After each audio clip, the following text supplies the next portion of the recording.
Okay, so for on these examples, we are given a position versus time graph, and we see we have a lot of different things going on in our graph. And then we're going to be asked to make a velocity versus time graph and an acceleration versus time graph. And then we're going to answer some questions. So the first thing I like to do on that position versus time graph is kind of find some critical points. So we start here at the beginning where it looks like our slope is pretty much zero, but immediately starts to curve up. And it continues to curve up until I get to a time of 2 seconds. And then from 2 to 3 seconds, I see a straight line with a positive slope. And then from 3 to 5 seconds, it's concave down like a frowny face. From 5 to 6 seconds, we have a straight line with a negative slope. From 6 to 7 seconds, it is concave up like a smiley face. 7 to 9, we have a perfectly flat line. And then from 9 to 10, we are concave up. So that kind of delineates the different parts of our motion. And so we're going to make a velocity versus time graph. And when I'm making a velocity versus time graph, the first thing I like to do is figure out all the places my velocity is zero. So at time zero, I can see that my line starts out flat. So just for an instant here at the beginning, my velocity is zero. So I'm going to put a little dot there. And then I can also see that at my time of 4 seconds, my slope changes from positive to negative there. So right there at that point, what we call the slope of the tangent line, if we just tried to make a straight line that's parallel to that point, we see that that's zero. And so my velocity is also zero just for an instant at 4 seconds. And then from 7 to 9, I have a perfectly flat line showing a velocity of zero. So my object was actually at rest from 7 to 9 seconds. The next thing I like to do is figure out when was my velocity constant but not zero. So on a position versus time graph, that's going to be a straight line with a slope. And so from 2 to 3 seconds on my position versus time graph, I can see that my slope is 2. So from 2 to 3 seconds, that means that my velocity was constantly 2 meters per second. So I'm going to have a flat line on my velocity versus time graph. Also from 5 to 6 seconds, I have a straight line with a slope of negative 2. So from 5 to 6 seconds, my velocity was constantly negative 2. I was moving to the left with a constant speed. Now what I'm going to do is connect those spots. So from 0 to 2 seconds, I can see my position versus time graph was concave up, showing that I'm speeding up. So my velocity versus time graph, that's going to look like a straight line with a positive slope as my velocity changes from 0 meters per second to 2 meters per second. From 3 to 4, I am slowing down from 2 meters per second back to 0 meters per second. That's why I see that curvature turning flat on my position versus time graph. And then from 4 to 5, I am speeding back up, but in the negative direction from 0 back to negative 2. So that entire time from 3 to 4 to 5, from 3 to 4, I'm moving to the right and slowing down. At 4 seconds, I've stopped just for an instant. And then from 4 to 5, I'm speeding back up to the left. All right. So from 6 to 7, I can see my velocity is changing from negative 2 back to 0. So I'm going to connect those. All right. So now's the tricky part. From 9 to 10 seconds, my object is speeding up. And I can't really eyeball the slope of that graph at 10 seconds on the position versus time graph. So what I have to figure out is this. If you remember from some of our labs, the area under the curve of a velocity versus time graph is supposed to equal my displacement. So from 9 to 10 seconds, I can see I move from position 1 meter to position 3 meters, which means my displacement from 9 to 10 seconds was 2 meters. So what I have to do is I have to draw a slanted line, kind of like one of these. But I have to make sure that the area under that slanted line is 2. Well, these are going to be a triangle. And the area of a triangle is 1/2 times base times height.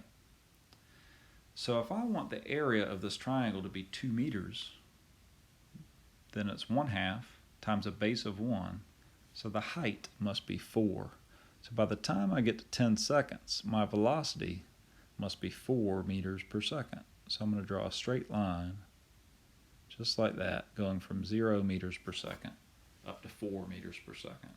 And that is definitely the trickiest part on figuring out that velocity versus time graph. All right, now that we have that, the acceleration versus time graph is pretty easy. So anywhere my velocity versus time graph is flat, has a slope of 0, my acceleration has to be 0. So that's going to be from 2 to 3. It's also going to be from 5 to 6. And it's also going to be from 7 to 9.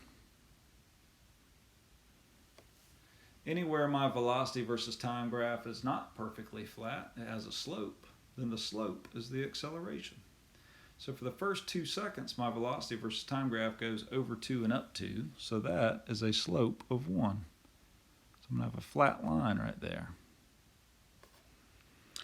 From 3 to 5 seconds, the slope of the velocity versus time graph is -2, so the acceleration must be -2.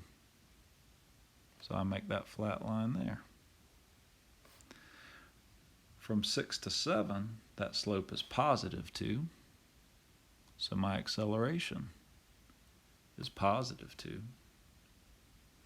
And from 9 to 10, that slope is actually +4, so that's my biggest acceleration of +4 meters per second squared. All right, so now the question part's pretty easy. What times was the object stopped? It was stopped at 0 seconds. It was stopped at 4 seconds. And then it was also stopped for a time range of 7 to 9 seconds. When was it traveling left? Whenever the velocity was negative. So that's between 4 and 7 seconds. When was it traveling right? Whenever the velocity was positive. So that's both from 0 to 4, but also from 9 to 10 seconds. When was it slowing down? Well, there's 2 ways to think about that. That's when the velocity is getting closer to 0, or when the velocity and the acceleration have opposite signs.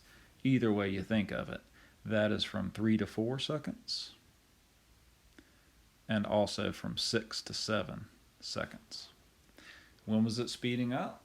That's whenever the velocity is getting further away from 0, or whenever the velocity and the acceleration have the same signs.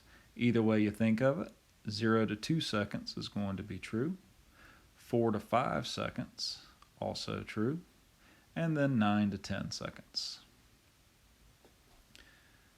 What is the displacement from 1 to 2 seconds? Couple ways to do that. One is to do the area under the curve of the velocity versus time graph, because the area under the curve of velocity versus time graph is displacement. So that would be the area of that shape right there. So that square has an area of 1. That triangle has an area of 0.5. So that's got to be 1.5 meters. The other way to do it is if I look at 1 second, I'm at a position of 0.5. And then by the time I get to 2 seconds, I'm at a position of 2. So it's changed by 1.5 meters. What is the total displacement of the object? Easy way to do it, look at the position versus time graph. At 0 seconds, I was at a position of 0. At 10 seconds, I was at a position of 3. So that is going to be 3 meters. The other way to do it is to look at the velocity versus time graph. I'm going to have the area of this big positive trapezoid here. That's going to be a positive area. This negative trapezoid here, that's a negative area because we're below the 0 line. And then this triangle here is going to be positive. Try adding those up on your own. You'll find they add up to 3 meters. If I want to know what is the acceleration from 3 to 5 seconds, well, I already figured that out to make my acceleration versus time graph. I see that it's -2 meters per second squared. But then also realize that you could take the slope of the velocity versus time graph between 3 seconds and 5 seconds, and that slope is -2. What is the change in velocity from 0 to 10 seconds? Easy way to do that, look at the velocity versus time graph. We started with a velocity of 0. We finished with a velocity of 4, so the change in velocity is positive 4 meters per second. The other way we could do it is to find the area of the acceleration versus time graph. So this is an area of positive 2. This is an area of negative 4. This is an area of positive 2. And this is an area of positive 4.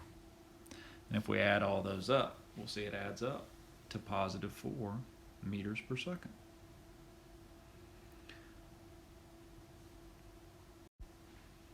Alright guys, in this example we're given a velocity versus time graph, and the first thing we're going to do is find our acceleration versus time graph. I'm going to do that while I'm not recording to save us some time, but remember the slope of velocity versus time gives us the acceleration, and so I'm going to fill that in real quick. Alright, so I've found the slope of the velocity versus time graph for each time section, and I've made that the acceleration for those same coordinating times on the acceleration versus time graph. Next we're going to do our position versus time graph, and this gets a little tricky, but the first step is to find the area under the curve of the velocity versus time graph for each segment, and then that will allow us to figure out our displacements. So I'm going to do that. Alright, so I've split my velocity versus time graph up into a bunch of rectangles and triangles. Rectangles, of course, are just base times height, and all of my rectangles were either positive 2 or negative 2. And then triangles are 1/2 base times height, and so all of these triangles came out to either positive 1 or negative 1, depending on if they're above the axis or below. Now for position versus time graph, you have to be given a starting position. So we're just going to assume that our object started at a position of 0. And then from there, we're just going to look at our areas. So for the first second, it's negative 2. So after 1 second, my object should be at a position of negative 2. From 1 to 2, it's another negative 1. So I should go from negative 2 to negative 3. And then from 2 to 3, there is no area under the curve, which means our position should not change. So we're still at negative 3. From 3 to 4, it's plus 1. So I'm going to go from negative 3 back to negative 2. From 4 to 5, it's plus 2, so I'm going to go from negative 2 back to 0. From 5 to 6, plus 1. From 6 to 7, there is no area under the curve, so my position stays the same. From 7 to 8, negative 1, so from 1 back to 0. From 8 to 9, negative 2, so from 0 back to negative 2. And then from 9 to 10, it's negative 1. So I'm going to go from negative 2 back to negative 3. So that gives me my points. Now I have to figure out how to connect the dots. So anywhere the velocity versus time graph is a flat line, the velocity is constant, which means the position versus time graph has to be a straight line. So I'm going to connect all those dots with straight lines. Alright. So there are all my areas of constant velocity where the position versus time graph has to be a straight line. Now, anywhere the velocity versus time graph has a positive slope, we have a positive acceleration, which means our position versus time graph has to be concave up, like part of a smiley face. So I'm going to do those next. Alright, so that part's done. The velocity versus time graph had a positive slope from 1 to 2, 3 to 4, and 9 to 10. So now I have concave up curvature shown in black on the position versus time graph for all those places. And then finally, from 5 to 6 seconds and from 7 to 8 seconds, our velocity versus time graph had a negative slope, which means we should have a negative acceleration, which means that those parts of our position versus time graph should be concave down. And we want to be careful to connect our segments as smoothly as possible. Your position versus time graph should be smooth with no humps and bumps in it. And I would do an even better job than that if I wasn't trying to draw on my iPad. Alright, so then we have 9 questions to answer, and I'm just going to go ahead and write those out while it's paused. You pause this video, see what you think the answers are to all those parts, and then hit play and see if you got them right. Alright. So there are the answers to all the questions. If you need help figuring those out, let me know. And then there's some more practice for you to try and submit your answers. Good luck.